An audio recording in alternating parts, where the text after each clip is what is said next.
2010 Academy Award for Best Documentary goes to Remembering Anne Frank. Accepting the award is the writer, Miep Gies.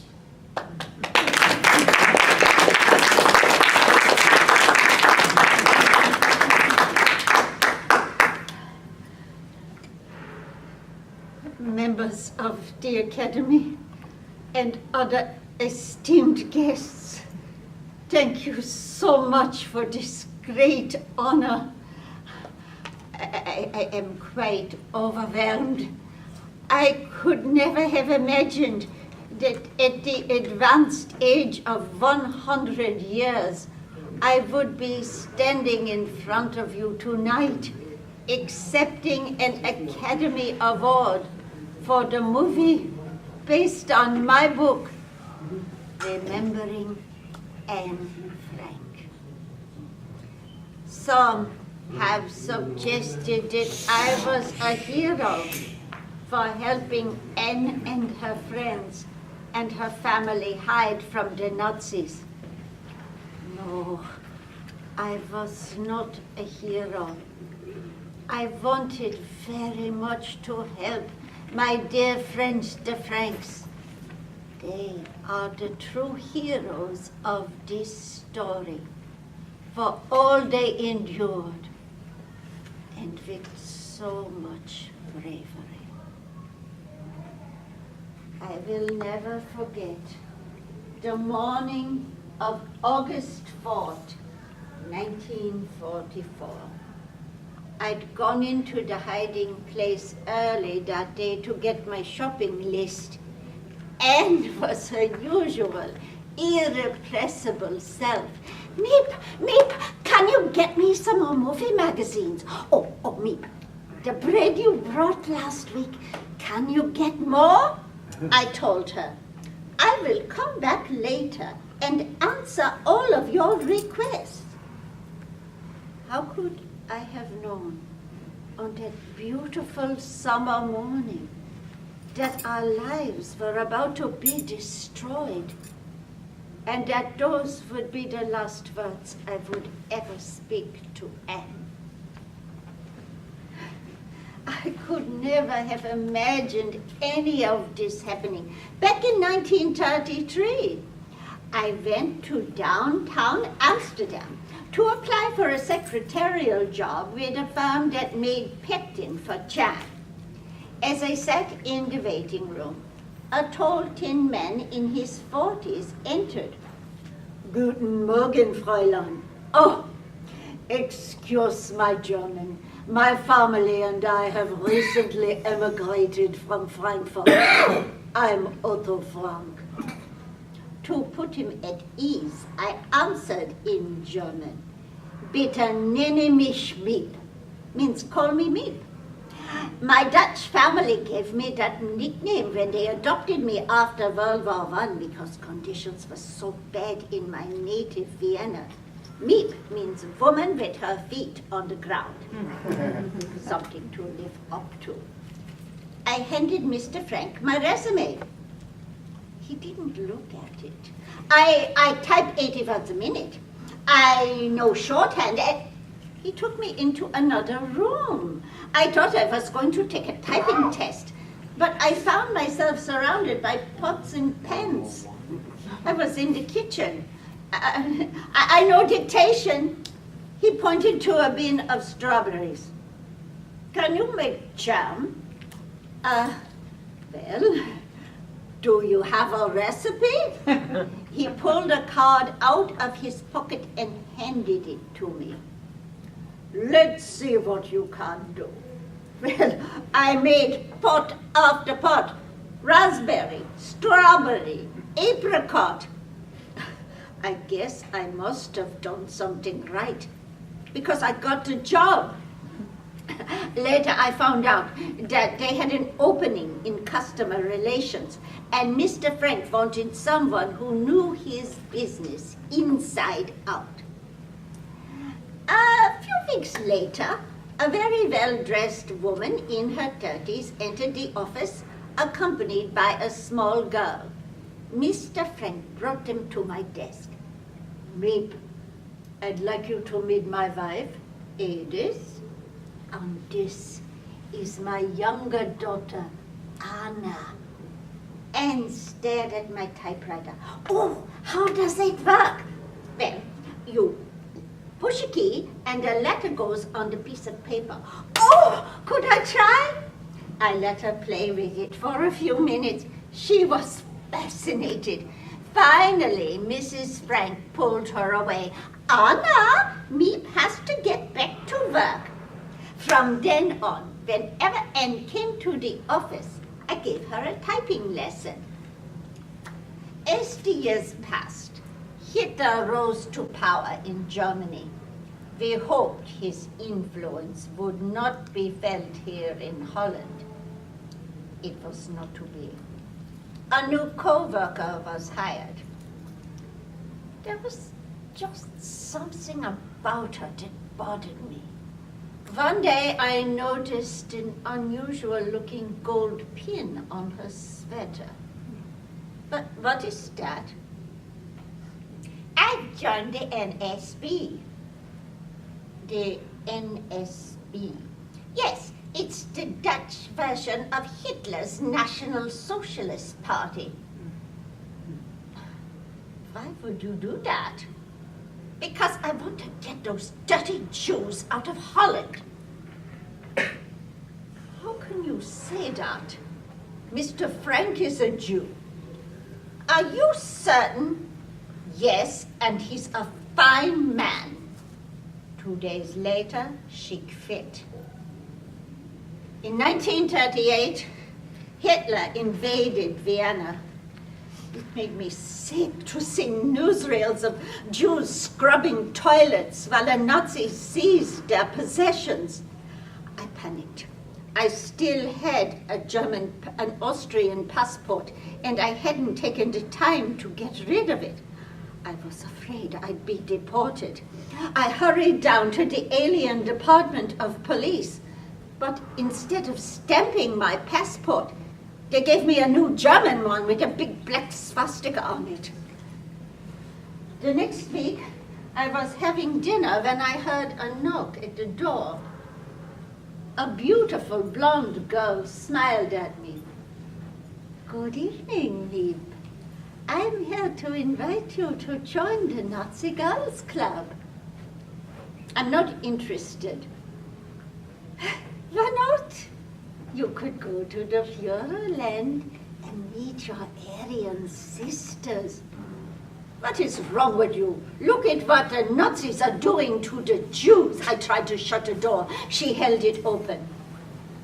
You will live to regret that decision. She left abruptly. I tried to forget about her threat, and life went on. I was often invited to dinner at the Franks, along with Bep, a young woman who'd recently joined the company, and a man I was seeing, Jan Gies. We had met at a previous job, and now we played cards together every week, and on weekends we went to flea markets. Jan was a tall, thin Dutchman with wavy, dark blonde hair and blue eyes. Whenever he saw me, he smiled delightedly, and, well, I could not help smiling back. Anne was very taken with Jan, too. Once she told me, Miep, I think Jan looks like James Stewart. She pulled out a movie magazine. Here he is in Vivacious Lady. He plays a college professor who marries a nightclub singer played by Ginger Rogers. When I grow up, I want to be a movie star and dance like her. She twirled around the apartment, bumping into the grandfather clock and tumbling to the floor. Mrs. Frank ran over to her. Anna, be careful. You're like a little spinning top and you never run down. I also met the Frank's older daughter, the quiet and studious Margot, and some other German Jews, Mr. and Mrs. Van Pels, and a dentist named Fritz Pfeffer. I soon became his patient. After dinner, we often discussed Hitler and our hatred and fear of him. We prayed he would never come to Holland. Unfortunately, our prayers were not answered. Hitler continued his march across Europe. He conquered Poland, Czechoslovakia, Denmark, Norway. On May 10th, 1940, we heard sounds of planes overhead. Hitler had invaded Holland. The mood in the office was grim. The streets were overrun with German soldiers. Holland was no longer ours. Signs were posted. Jews not welcome here. Jews were forbidden to ride trams or bicycles, drive cars, or eat in restaurants. Anne was 11 by now. When she asked me, Miep, why don't the Nazis like Jews? Well, they don't know any better than to hate. Are you afraid of the Nazis, Miep? I try not to be. But are you? I didn't answer. It made no sense to tell the child about my sleepless nights and heart palpitations. Then I received a summons to appear at the German consulate. They asked for my passport. The clerk squinted at it. Is it true you refused to join the Nazi girls' club? Yes, it's true. You will be deported to Vienna in 3 months. He stamped a 3rd page of my passport invalid. Oh no. I racked my brains for a way to stay in Holland. I mean, how could I leave my friends, my family, my job, and especially Jan? One day we were shopping at a flea market when Jan bought a beautiful gold ring. He held it out to me. Miep, I am a Dutch citizen. If you marry me, you can stay in Holland. I love you, Miep. Will you have me? Well, of course, I said yes.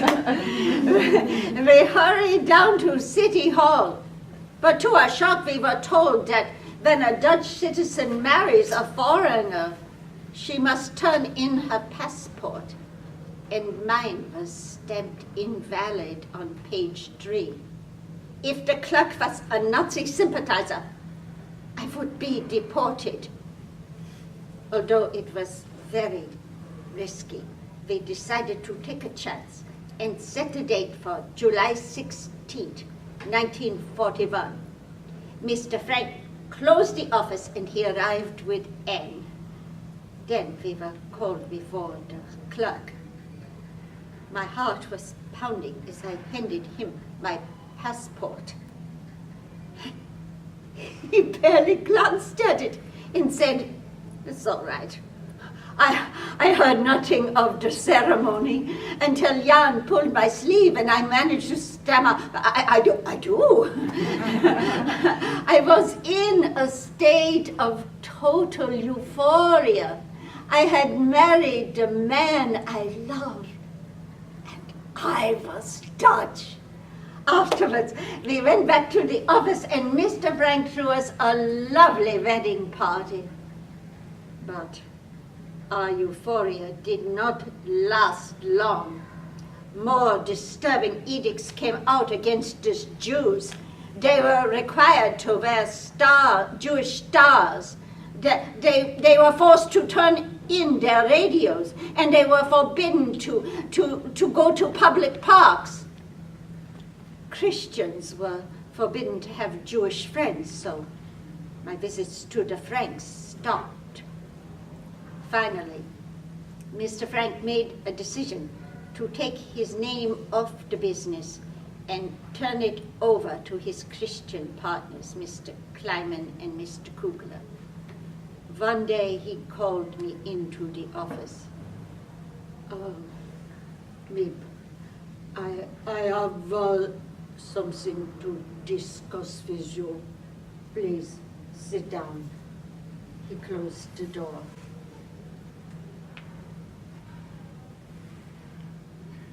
My family and I have decided to go into hiding along with the Van Pels family. We will use storerooms upstairs as a hiding place. Since you will be working in the office below, I wanted to ask you if you had any objections. Why would I object? I'm sorry it has come to this. I never wanted to involve you. What is it? Miep, I know it would be a great burden, but would you be willing to consider taking the responsibility for caring for us while we are in hiding? Of course I'll do it. You know that the penalty for those helping Jews is imprisonment or worse. I know. Think about it. Don't answer so quickly. There's nothing to discuss. Tell me what you want me to do. Miep, I can always depend on you. I do not have the words to express my gratitude. We owe you everything.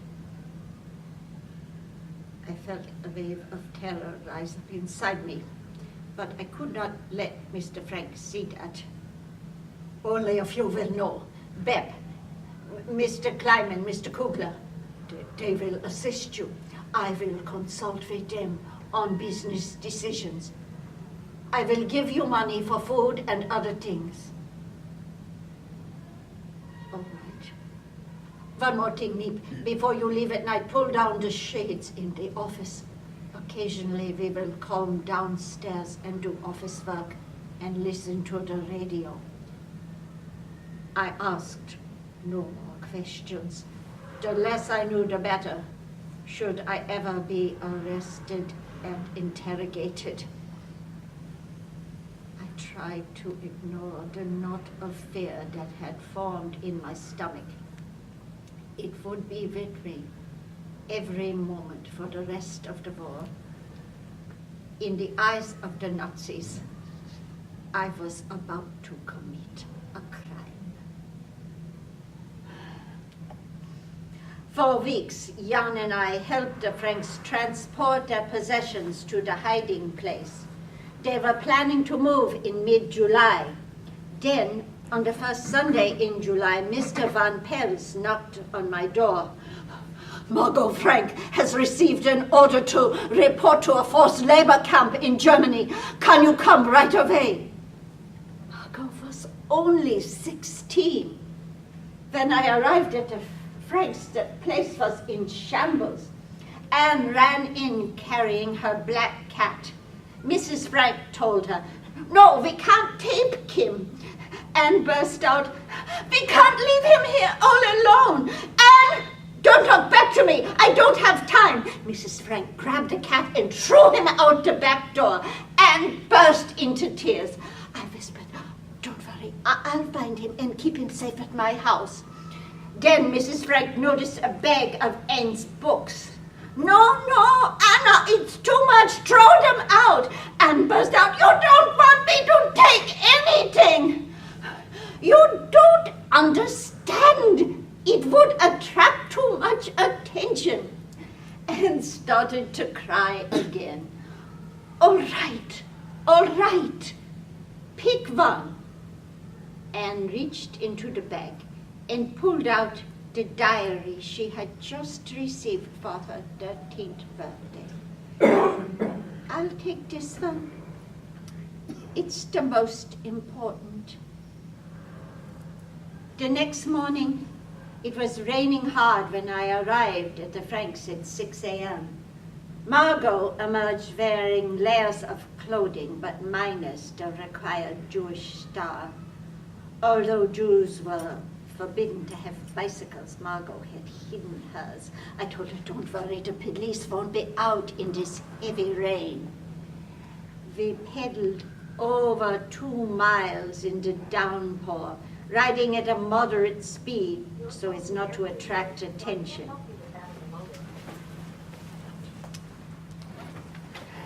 My heart was pounding so hard, I was afraid I might not make it. When we finally arrived at the office, we were both soaked to the skin, and Margot was at the point of collapse. I gripped her arm to give her courage. She opened the door to the 2nd floor and disappeared. A few hours later, Mr. and Mrs. Frank and Anne arrived, also soaked to the skin. I opened the door for them. Nothing was said. They disappeared. A few hours later, when everyone had left the office, I went upstairs. There were bags of clothes and boxes everywhere. On this level were 2 large rooms with a separate room for a toilet. Up a steep flight of stairs on the 3rd level was a large room with a stove and a smaller room with a ladder leading to the storage room. This would be for the Van Pels family. The Frank family would be on the 2nd floor. Mrs. Frank and Margot were like lost people walking around in a trance. Anne was quietly crying over the loss of a cat and writing in her diary. The next week, the Van Pels family moved in, along with their shy 16-year-old son, Peter. Peter brought his pet cat, Mushy, with him. Oh, and bonded with him right away. Many times I would see her petting him or scratching his tummy. Mr. Van Pels had a friend who was a butcher, and he willingly supplied us with meat. Bep and I shopped for groceries every day, being careful not to carry more than 1 bag so we wouldn't attract attention. Jan was working for the resistance, and he was able to help me get illegal ration cards in Christian names for other families. He also had a friend who owned a bookstore, and I paid weekly visits to the shop with a list of book requests. Anne once confided in me, Miep, I have to sit all day in silence without moving. My feet fall asleep. We can't even flush the toilet. It smells awful in here. What you need is a good book. Oh, that's a great idea. Can you get Anna Karenina? I love the movie with Greta Garbo. It's been banned. Please get it for me. I will try. It was not easy. It was a large book, but I put it in my bag and left the bookstore on my bicycle. As I rounded the corner, a car full of Nazis came speeding through a red light and knocked me off my bike. Goddamn Nazis, go drink poison and die! I yelled at them, totally forgetting my contraband package. They stopped the car and stared at me, lying on the ground covered with dirt, scrambling to pick up my books. One of the Nazis walked toward me. A wave of fear shot up inside me. He reached in his pocket. Did he have a gun? Then he pulled out a cigarette, lit it, and drove away. I went back to the office and gave the book to Anne. She looked at me. Miep, you're bleeding. What happened? I looked in a mirror and saw a small cut on my forehead. Oh, a car full of Nazis ran a red light and knocked me off my bike. Let me get a bandage. And she cleaned my wound and said, Miep, if you decide that you don't want to help us anymore, I could talk to my father. Oh no. That's not necessary. She smiled. Well, all right. But remember, you can always change your mind. No, Anne. I could never live with myself if I didn't do all I can.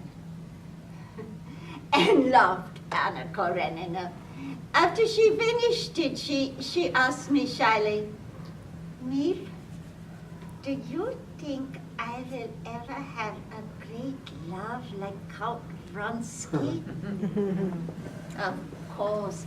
Only don't throw yourself under the train like the unfortunate Anna. Oh, I would never do that. I love life, even though we're trapped here in the attic because of the war. She looked at me. You know, Miep, I still believe, in spite of everything, that people are really good at heart. She smiled. Like you? Her words touched me, but I could not share her optimism. July 16, 1942 was our 1-year anniversary, and our friends in the attic insisted on giving us an anniversary party. They pooled their ration cards and got special food and presented me with a menu. The soup will be bouillon de Honsestraat, after the street where you and Jan live, followed by roast beef Schulte after our butcher, then salad Richelieu, salad Hollandaise, 1 potato, rice Straussmandorf, after a sweet little village in Germany, and then coffee and other surprises. We all had a delightful time that night, but we could never relax.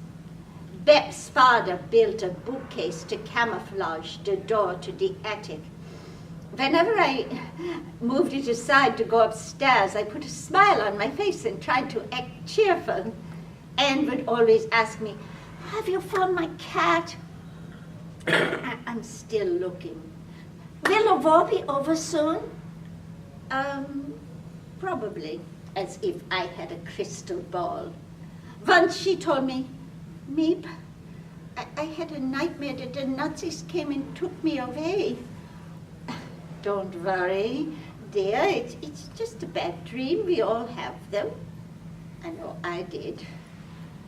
Things were no better downstairs. One day, one of our workers came to me.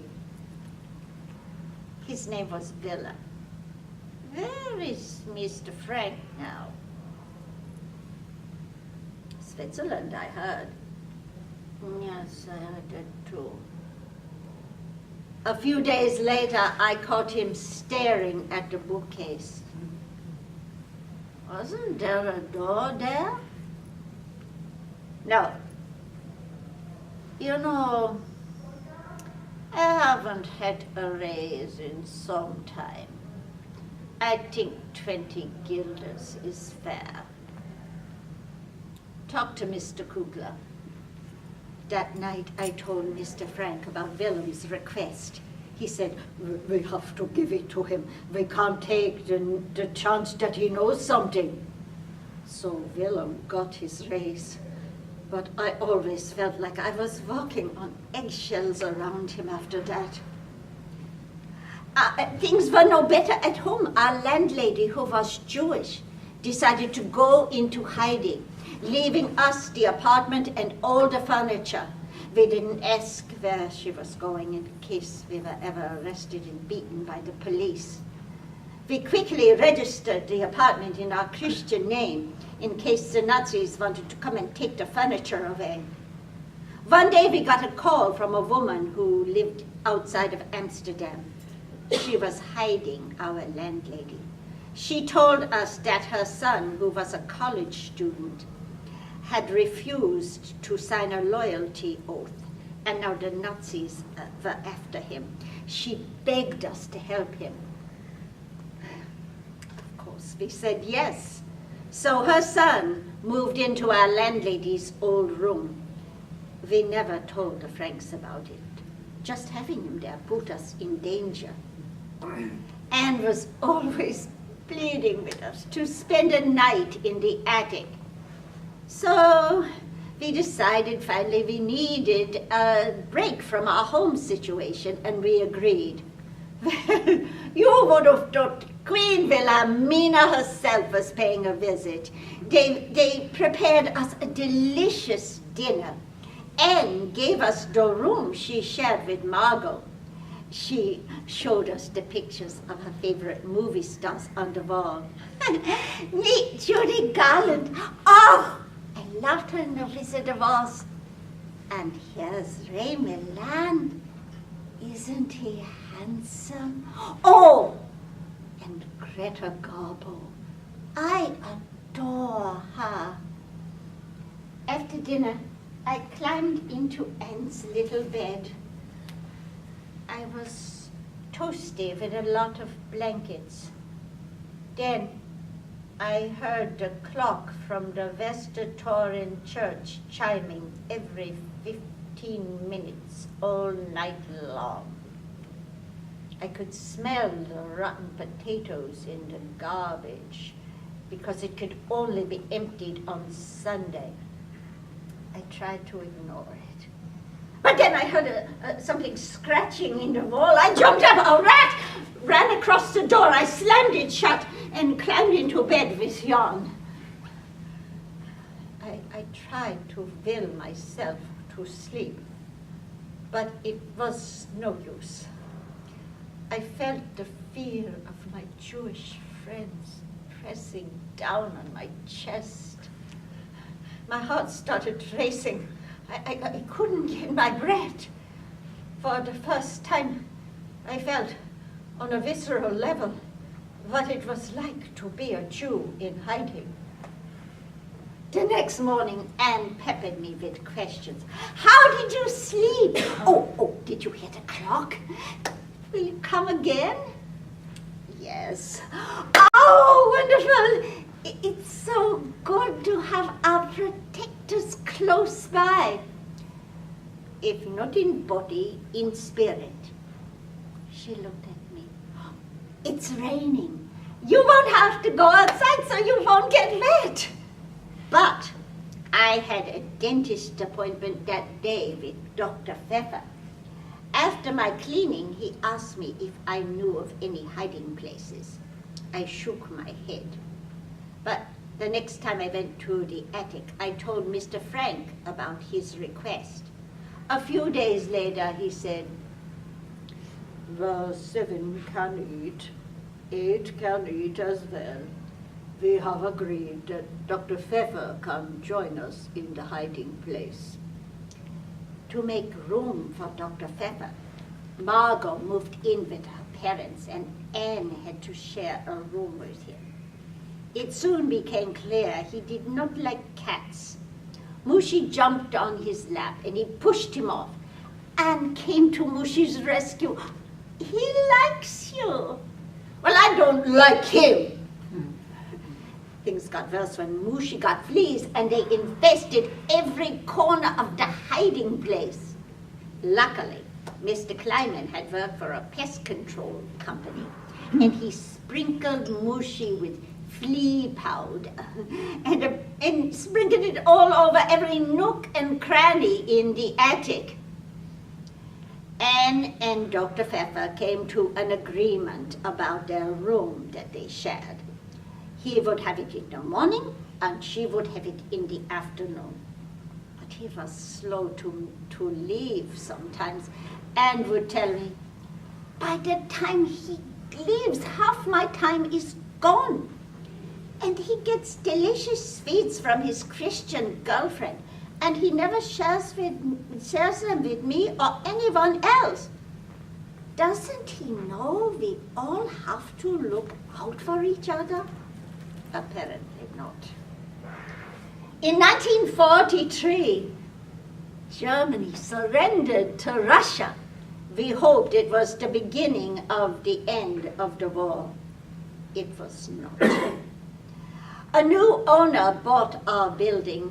One day he arrived with his architect wanting to inspect the premises. Mr. Kleiman told him he couldn't find the key to the second floor. They said they would come back another time. So we had that sword hanging over our head. Beth enrolled in a correspondence class in shorthand. The real student was Margot Frank. Anne continued to write in her diary. She filled it up and sent me out for another one. I happily complied. One morning I came in to the hiding place and I found everyone very upset. They had been downstairs the night before listening to the BBC on the radio. When they heard someone trying to break in, they quickly turned off the radio and ran upstairs because listening to the BBC was illegal.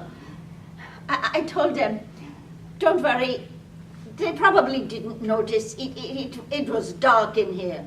Mrs. Frank was not reassured.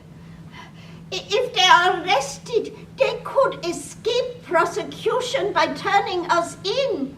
A thief is safe, a Jew is not.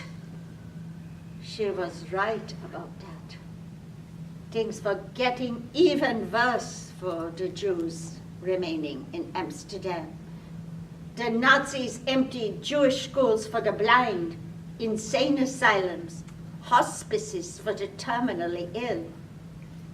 Many days as I walked along the canal to work, I saw bodies floating face down in the water with Jewish stars on their backs.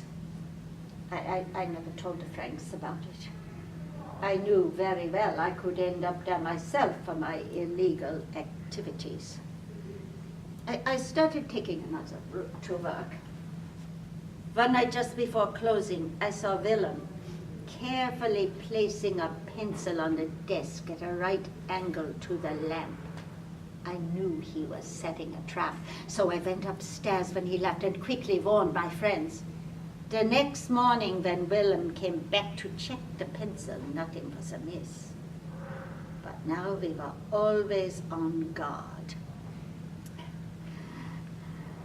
Food was becoming scarcer and scarcer, and it didn't help that our grocer was arrested. I had to go farther afield for food, and it was more expensive.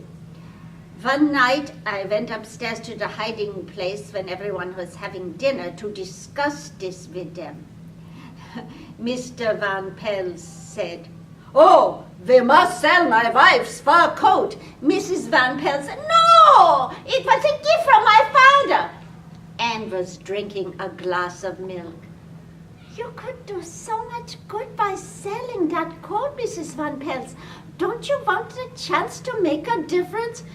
"That's none of your business, Anne." Mrs. Van Pels shook Anne's arm. The milk went flying. It landed all over her coat. Mrs. Van Pels cried out, "Now you've ruined everything," and ran out of the room crying. Luckily, Mr. Van Pels and I were able to clean the coat, and I sold it on the black market for a good price. That kept us going for a few more months. One day, Anne came to me shyly. "Miep, I have a sweet secret, something wonderful." "Oh, tell me."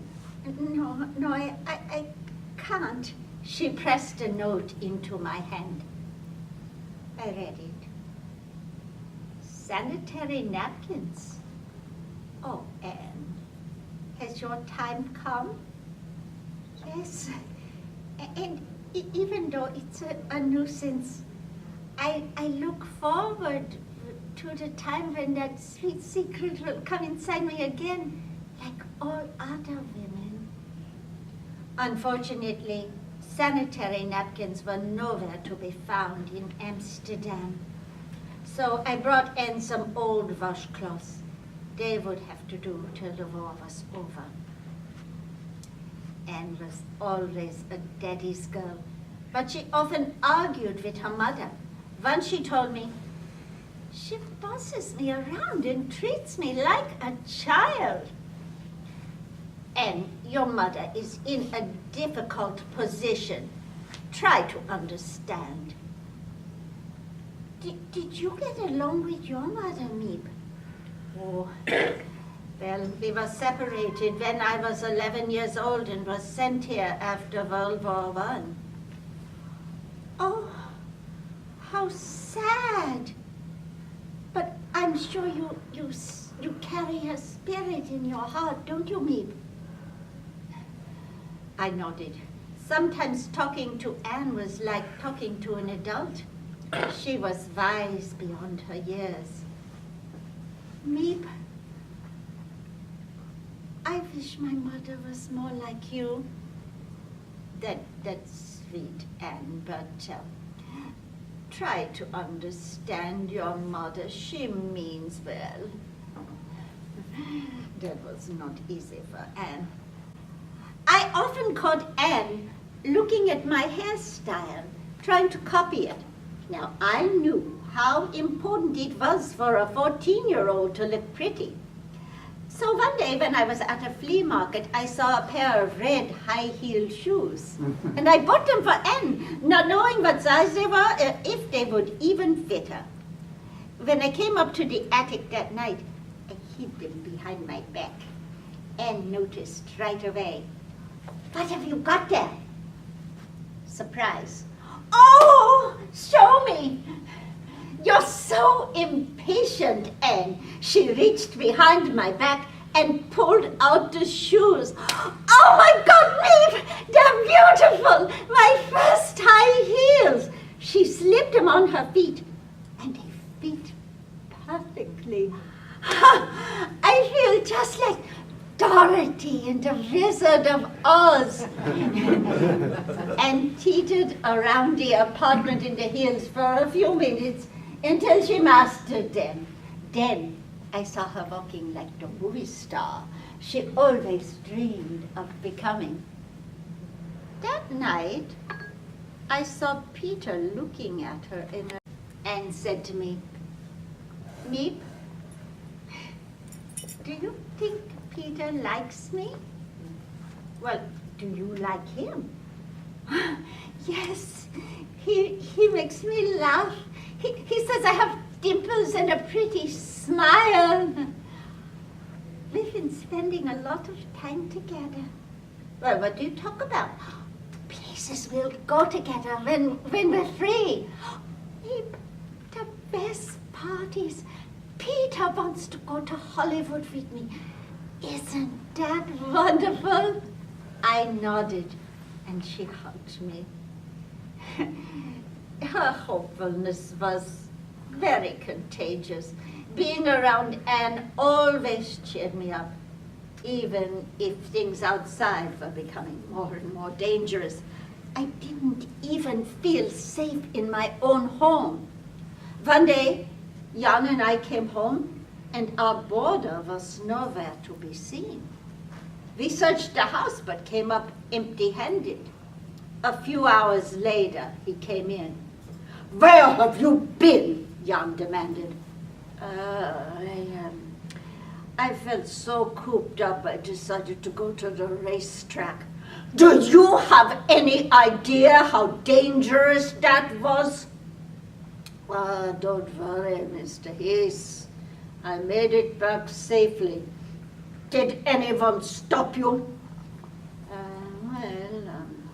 At the gate to the track, they asked for my name and address. My heart started to pound. "Please, tell me, You didn't give them our address. I had to. Jan went to the closet and pulled out our boarder's suitcase. Get out right now. The Nazis could be beating down our door at any moment. So our boarder packed and left. A few days later, the Gestapo pounded on our door. Jan grasped my arm. Miep, they've come for us. Trembling, I walked toward the door and I opened it. The Nazis swarmed in, but instead of handcuffing us, they walked into the bedroom. They pointed to our antique mahogany bed with the carved headboard. You have Jewish furniture!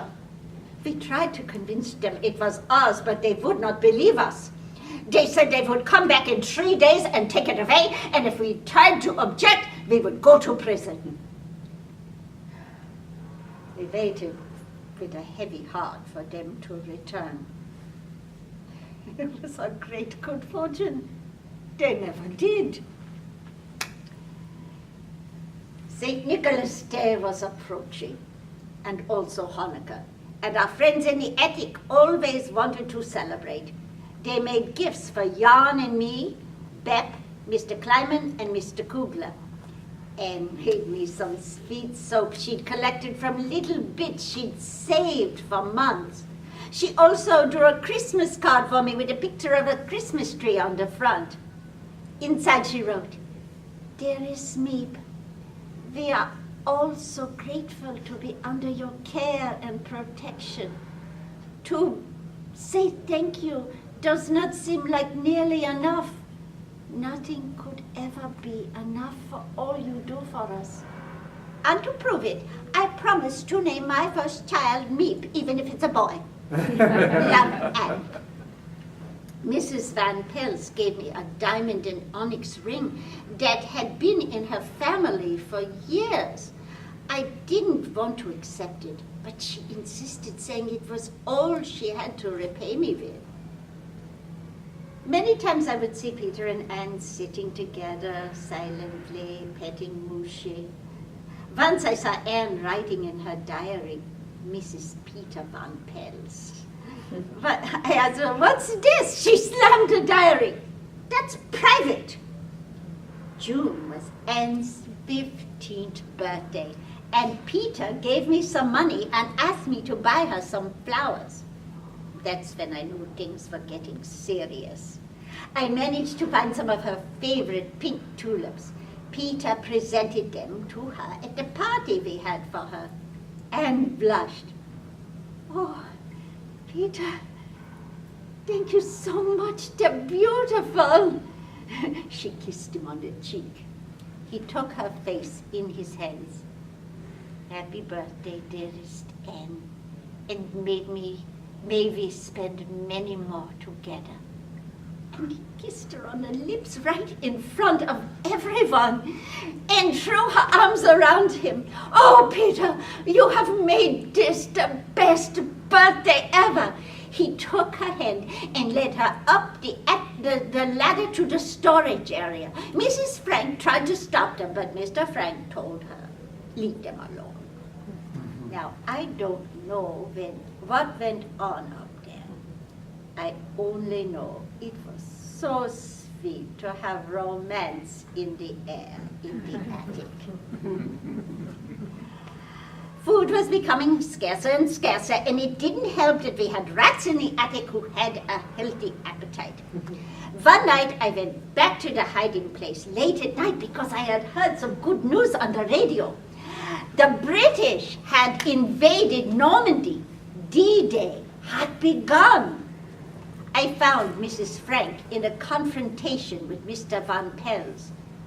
She'd heard a noise upstairs and went up and found him eating a piece of their meager supply of bread. "You thief! You're eating what little bread we have!" I'm sorry, I couldn't stand the hunger pains." "Don't you think we all have them?" I know, I'm weak." Get out! Get out, all of you! And ran into the kitchen. No, Mother, they'd be killed on the street. I don't care. I interrupted this standoff. Mrs. Frank, I understand your feelings, but you most likely won't be here much longer.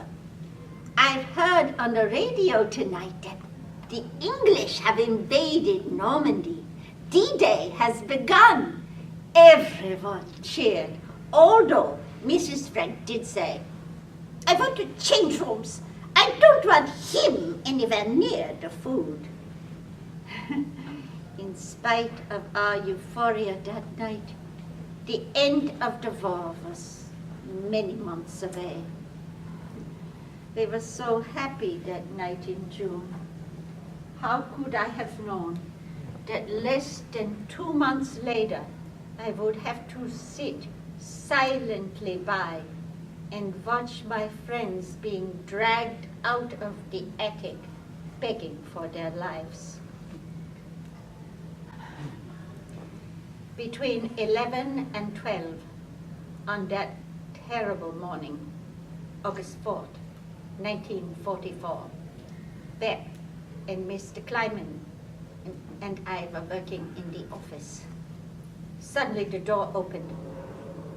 I looked up and I saw a man in civilian clothes aiming a gun at us. Where are the Jews? We froze. No one spoke. You traitors, you will pay for this. Mr. Kleiman rose. There must have been some mistake. Sit down! The man with the gun ordered him. I know they are here. He walked toward the office of my other boss, Mr. Kugler. Don't move! Then he left. Mr. Kleiman turned right. Behind a bookcase in Mr. Kugler's office was the entrance to the hiding place. He whispered, Miep, I think the time has come.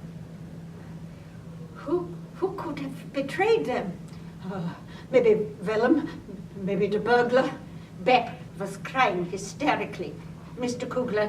Kleiman told her, go to the drugstore and call my wife. Tell her what happened, then disappear. He turned to me. Miep, you could go too. I knew I couldn't. I was in too deep. If I left, the Nazis would hunt me down and kill me.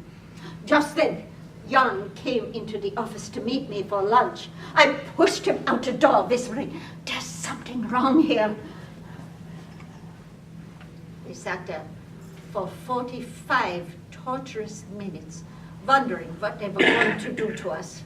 Suddenly, the man with the gun entered, followed by Mr. Kugler. He ordered Mr. Kugler, give the keys to the young lady. As he pressed them into my hand, Mr. Kugler whispered, stay out of this. Save what can be saved. Then the man with the gun hustled him and Mr. Kleiman out of the office. A few minutes later, the man with the gun returned. He picked up the phone and called for a truck. His accent reminded me of my relatives in Vienna. Then he turned to me. Where's the other girl?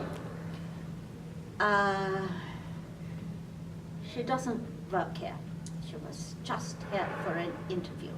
I prayed he would believe me. What's her name? I don't remember. Just then, a bunch of Nazis came swarming into the office. The man with the gun directed them to the hiding place. I heard the heavy boots on the stairs. Then I heard screams and shouting. The interruption must have made the man with the gun forget about Beth. He advanced on me. Now it's your turn. Stand up and answer for your crimes. We were face to face. I could smell his hot, rancid brat. I looked him in the eye and said, "Du bist aus Wien. Ich bin dort geboren." You're from Vienna. I was born there. He looked shocked, confused. Give me your papers. I handed him my identity card. It said, "Born in Vienna." In a fury, he threw it in my face. "Aren't you ashamed of yourself, heaping Jewish garbage? You're well burn in hell for your crimes, you Jew lover." I did not react. Finally, he calmed down. "As a personal favor, because you are a fellow countryman, I will not arrest you. But God help you if you try to run away. We will take your husband. Keep your hands off of him, he's not involved. I will come back and check on you. One wrong move and you go to prison." He left. I sat there paralyzed. I could hear the screams upstairs getting louder and a terrible commotion as the Nazis ransacked the place. Then I heard the footsteps of my friends coming down the stairs like beaten dogs. Mrs. Van Pels was begging for her life. Anne was sobbing, "Please don't hurt me." I looked out and I saw the Nazi dragging her to the truck by her hair. Peter tried to stop him and they cracked him over the head with a pistol and threw him in the truck. I turned away. I felt so helpless and guilty. I alone had been spared. Jan was watching from across the street. When the Nazis left, he ran back into the office with tears streaming down his face. He hugged me. "Miep, oh Miep, thank God they didn't take you." I pushed him away. "They should have." No, don't say that. I need you." "You'd better leave, Jan. They could return." "All right, I'll come back after work." I sat there for the rest of the afternoon in a daze. My heart would not stop racing. My blouse was soaked with sweat. I tried to sip a little water. Even that made me nauseous. A little after 5, Jan returned. "Let's go upstairs and see what the situation is." It was a scene of terrible destruction. Furniture overturned. Drawers emptied, their contents spilled all over the floor. I walked into Mr. and Mrs. Frank's room. There, on the floor, was the diary Anne had received for her 13th birthday, along with some other papers. I picked them up and read it. I've asked myself again and again if it would have been better if we hadn't gone into hiding, if we were dead now and didn't have to go through the misery, especially so that the others could be spared the burden. But we all shrink from this thought. We still love life, and we haven't yet forgotten the voice of nature. And we keep hoping for everything. I gathered them up quickly and took them downstairs and locked them up in my desk. I told Jan, I will keep them safe for Anne when she returns. The next day, I went back to the office and I told the other employees what had happened and that for now I was head of the company. One of the employees suggested I take up a collection and try to buy our friends back. He pointed out that the war was going against the Nazis and they could be desperate. It was a very dangerous idea, but it was our only chance. I took up a collection and came up with quite a lump of cash to offer to the Nazi from Vienna, who I had learned was named Karl Silberbauer. I would try to make a deal with the devil.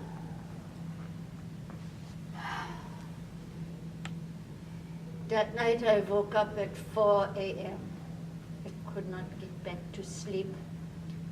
I looked around the room, the pictures on the wall, a windmill, a Rembrandt print, an antique bed. Would I ever sleep in it again? I went to the closet and looked for something to wear. Wasn't much to choose from. I settled on a blue suit, white blouse, and black pumps. I drank cup after cup of coffee. I boiled a last egg. At 6 a.m., Jan got up. When I told him of my plan, he exploded. No, Miep, it's too dangerous. That Nazi almost arrested you once. Don't tempt fate. I was spared for a reason. I have to try. I picked up my purse. Jan grabbed my arm. No, Miep, don't be a martyr. You're going into the lion's den. People who enter Gestapo headquarters don't come out. I hugged him tightly. With luck, I'll see you tonight. I walked toward the door. He took my face in his hand. Miep, I'm begging you. Please don't do this. I don't want to lose you. You won't. I hugged him one last time and walked out the door. I knew I might never see him again, but I put up a brave front for Jan's sake. As I crossed Dam Square, I said a silent prayer to the God I wasn't sure I believed in anymore. Finally, I arrived at Gestapo headquarters. I took a deep breath and walked in the door. My heart was pounding as I looked up Silberbauer's name in the directory. I walked up to the second floor and knocked on his door. Come in. Silberbauer was sitting at a desk under a picture of Adolf Hitler. Oh, the Jew lover from Vienna. What do you want? How much would it take to free my friends? No, I can't help you. An order just came down. I don't believe you. I want to talk to your boss. Go upstairs. I was shaking so much I could barely climb the stairs, but I made it to the third floor, and my heart pounded as I knocked on the door. No one answered, so I pushed it open. There sat a table full of high-level Nazis listening to the BBC, which was illegal. I had just witnessed them committing a crime of treason. I knew they could kill me for that. I had nothing to lose. So I said, "Who's in charge?"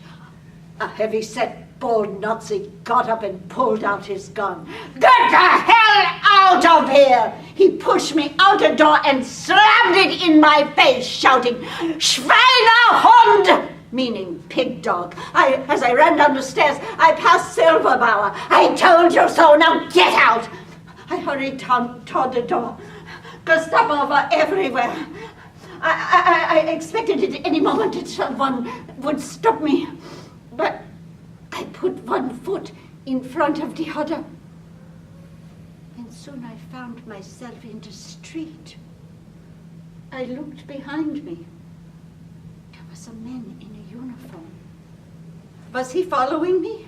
I started to run faster and faster. A heel broke off my shoe. I took both shoes off and I ran to the streets of Amsterdam barefoot, pausing only to catch my breath.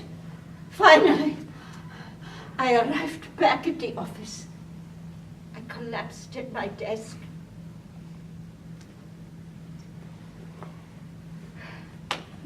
I had failed.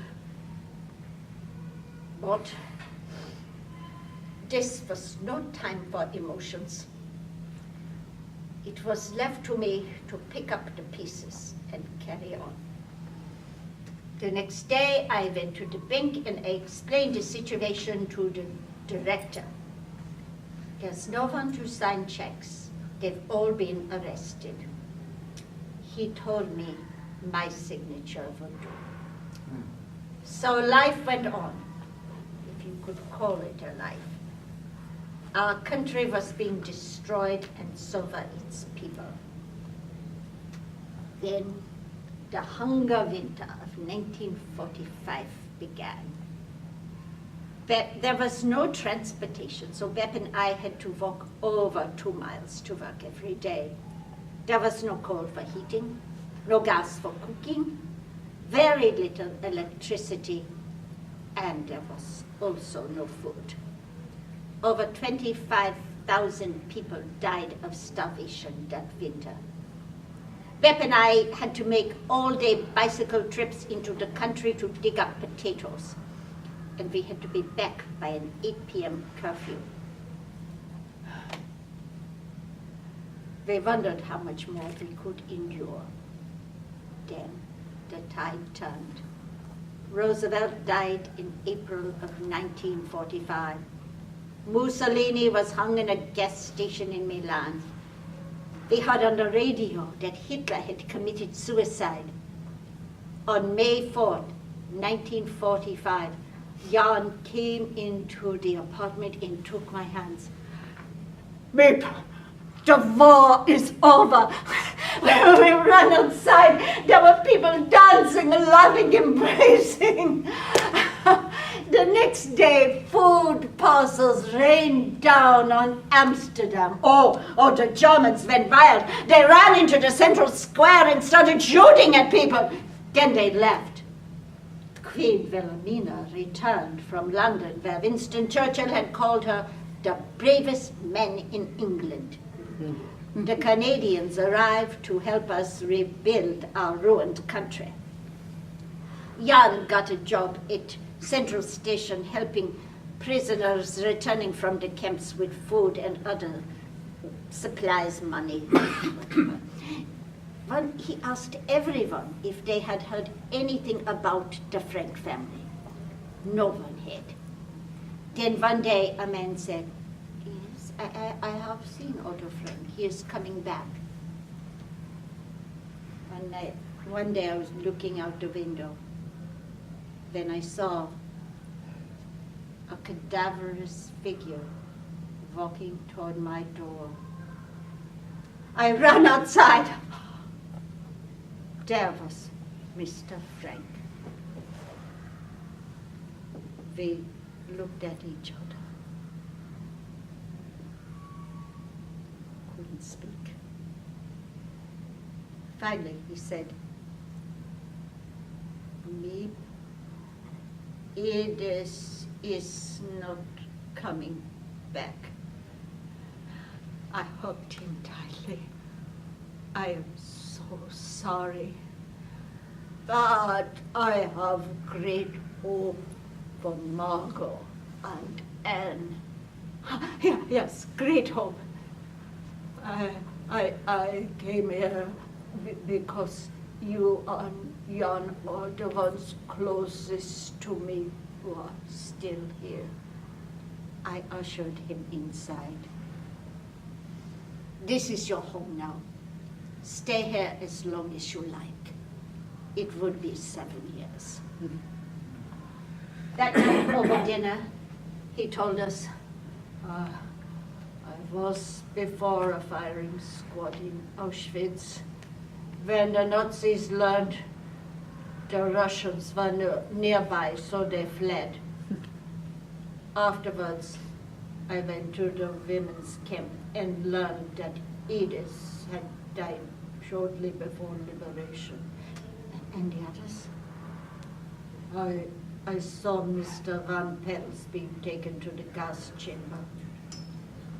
Peter was taken by the Nazis when they fled. I heard he didn't survive. Neither did his mother or Dr. Pfeffer. Margot and Anne were taken to Bergen-Belsen.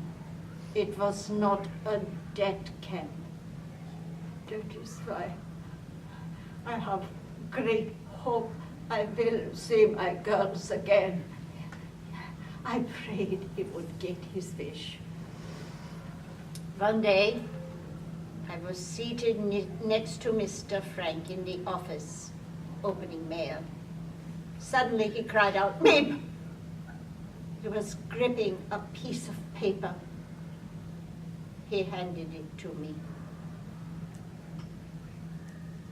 Dear Mr. Frank, I was in Bergen-Belsen with your daughters Margot and Anne. There was a typhus epidemic. It is with a heavy heart that I regret to inform you that they both died of that disease. We sat there for a long time. We couldn't look at each other. Finally, Mr. Frank said, "I'll be in my office." I felt like something had been ripped out of me. I was so sure the girls would survive. I heard my co-workers coming in, say good morning, making coffee. I was paralyzed. Finally, I reached into my desk drawer and I pulled out Anne's diary. She would have no use for it now. I walked into Mr. Frank's office and held it out to him. Here is your daughter Anne's legacy to you. In Otto Frank's hands, the diary found its way into print, the stage, and film. Anne Frank centers opened in many cities around the globe. Her words inspired millions of people in many different countries. Mr. Frank turned the attic into a museum. Later, he moved to Switzerland, where he remarried and had a new family. He died in 1980 at the age of 91. Mr. Kleiman and Mr. Kugler survived the camps and rejoined the company. Beth left the company to marry. A few years later, she gave birth to a daughter. She named her Anne. I helped Mr. Frank found the museum. I still go there every day. I was only interrupted in 1950 when, at the age of 41, after years of trying to become parents, Jan and I were blessed with a healthy baby boy. And so, dear Anne, the Academy Award I won tonight is for you. As you said in your diary, I don't want to live in vain like most people. I want to be useful or bring enjoyment to all people, even those I've never met. I want to go on living even after my death. And you are now the movie star you always dreamed of becoming. And your words will live forever.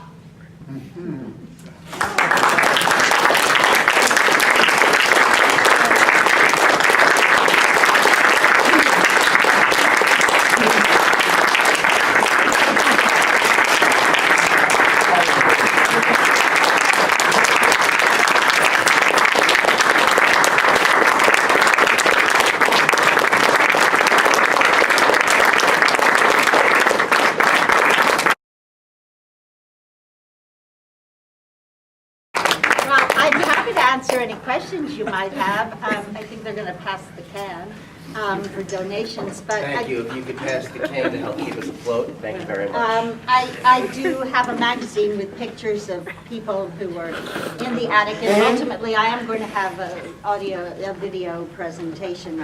You're just my first audience. I've never done it. But,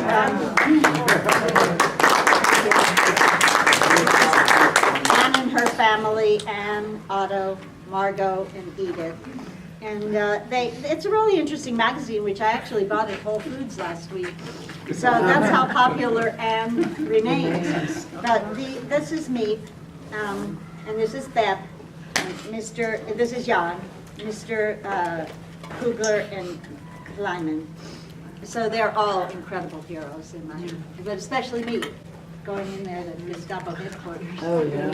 Pretty tough. How did you get Miep's story? She wrote a book. Oh, Miep both wrote a book. Yeah. Do you have any questions you'd like to ask me? So when was the movie, when did that come out that got the award? 2010. Mm. But also they made a fictionalized version in the 80s with Mary Steenburgen, Oh, wow. which wasn't very good. But, I mean, I Wasn't there one before that too? The one that we saw, Well, the they turn of the have- 60s? Well, they have, no, the one with Mary Steenburgen was the one about me. They have The Diary of Anne Frank, which was a movie, and a play, twice on Broadway. You know, it's very, very big. And you wrote that. Yes, I did. Fabulous work. Fabulous.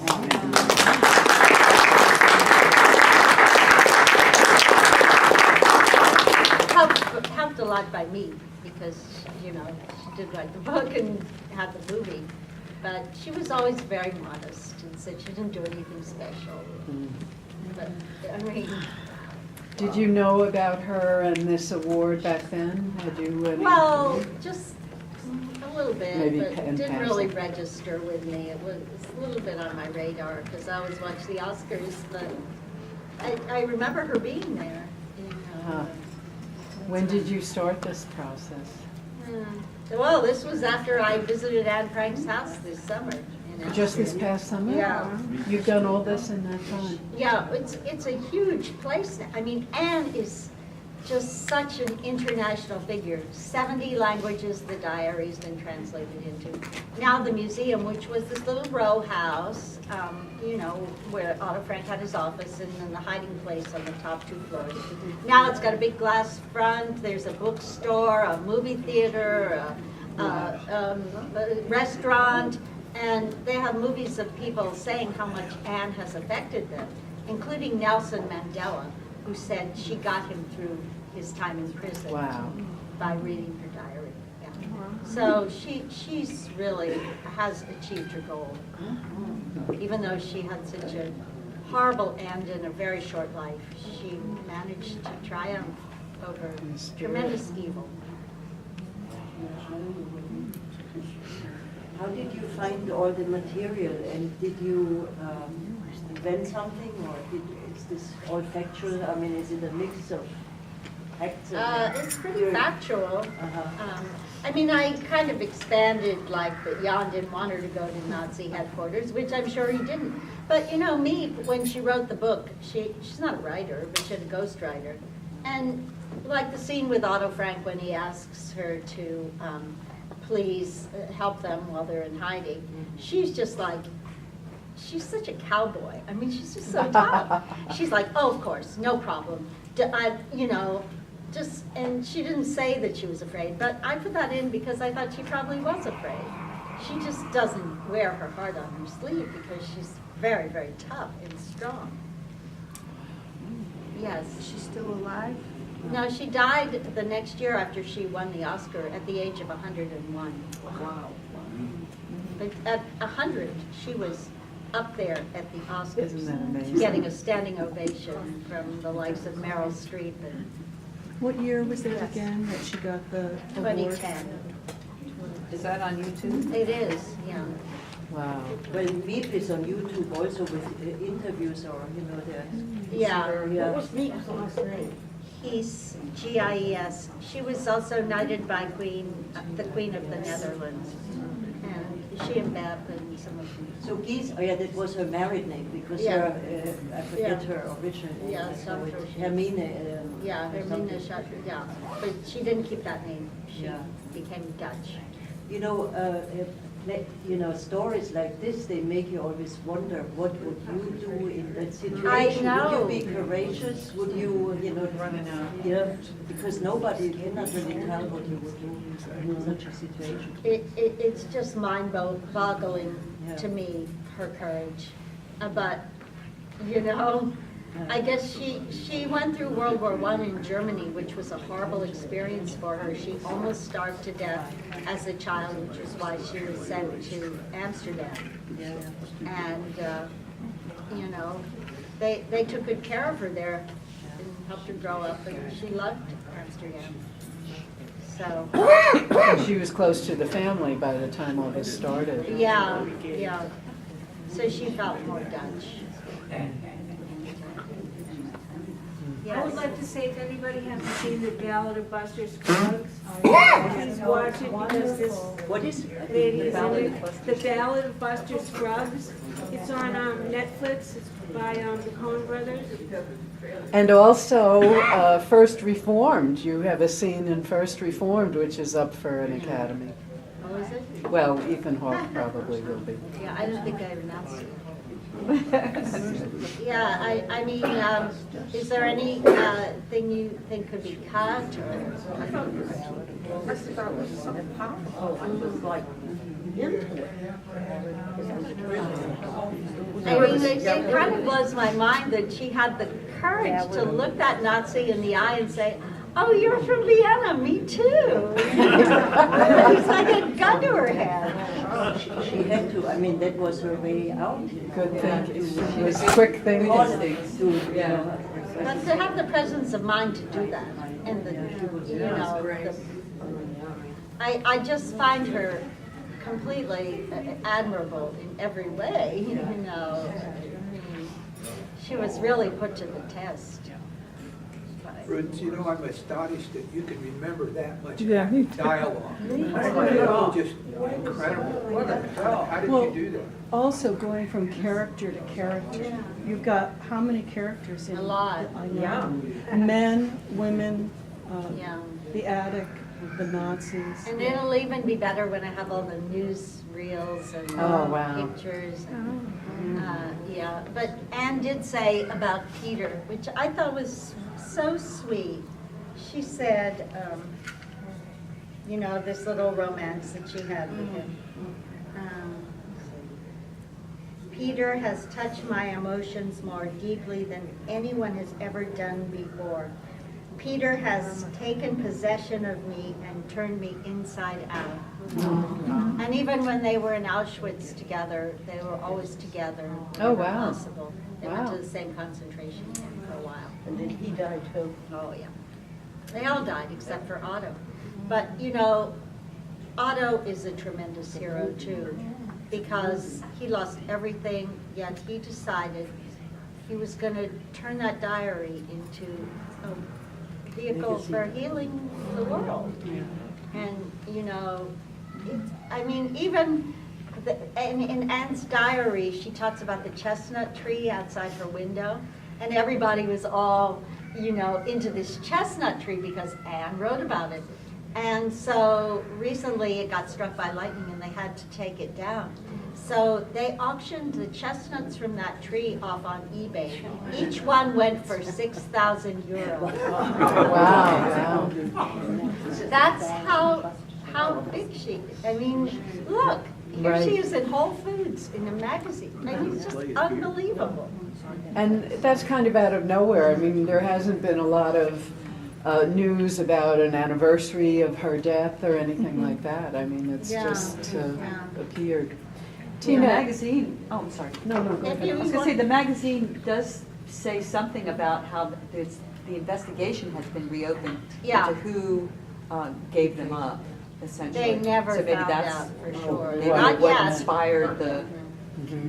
Yeah, I mean, Willem was definitely a suspect.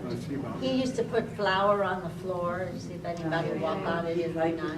And he had all kinds of traps. And so him, But on the other hand, his son was hiding from the Nazis. He didn't want to sign a loyalty oath. So it's not really. Here's the museum today. Oh, wow. And it's a 2-month waiting To period get a to ticket? When I went there in 1988, I walked straight in, there was nothing in there, it was an empty building with, I remember vaguely, there was some sort of map in the bottom on the left when you entered in that just talked about where everybody had been. There was nothing, though, you just walked through it and this Yeah. empty room. Well, if anybody wants to look at this, they recreated the hiding place with the furniture and everything. Wow. But Otto Frank did not want the hiding place to have any furniture in it when it became a museum. Because he said, well, the Nazis took everything, we're just going to leave it that way. But yeah, I mean, wow, what a guy, Otto Frank. And he re-released, or somebody re-released Anne Frank, he took some of the more Yeah, he took some personal things out. information out of it, and then wasn't it really released with Yeah, somebody that included more put of the it all intimate back. Yeah. things that she wrote? I Yeah, haven't read that one she yet. was like, discovering sex and. Exactly. Yeah, he didn't want that, but, she's a normal young girl, like all normal young girls, interesting, that subject. Anyway.